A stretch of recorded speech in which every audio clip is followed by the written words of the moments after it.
मिर्ज़ा ग़ुलाम कादिनी की जहाँ दूसरी नौसरबाजियाँ और चालाकियाँ और होशियारियाँ थी, तो मिर्ज़ा ग़ुलाम कादिनी ने बैने ये मनी लॉन्ड्रिंग का जो सिस्टम है उसको भी उस वक्त प्रमोट किया था।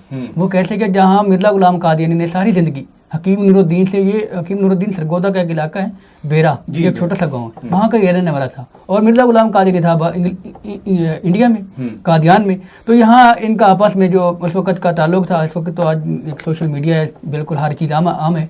तो उस वक्त मिर्ज़ा ग़ुलाम कादिनी ने उसको ख़त लिखा कि मुझे कुछ पैसे भिजवाओ।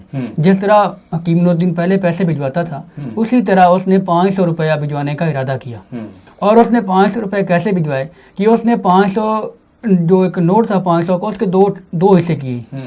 उसको दरमियान से फाड़ के एक हिस्सा मिर्ज़ा ग़ुलाम कादिनी को मनी ऑर्डर कर दिया। जब वो वहाँ पहुँचे तो मिर्ज़ा ग़ुलाम कादिनी ने फिर दूसरा वहाँ से मंगवाने के लिए उसको ख़त लिखा कि जो पहले आपने आधा नोट भेजा है, उस नोट का आधा हिस्सा दोबारा फिर भिजवा दें।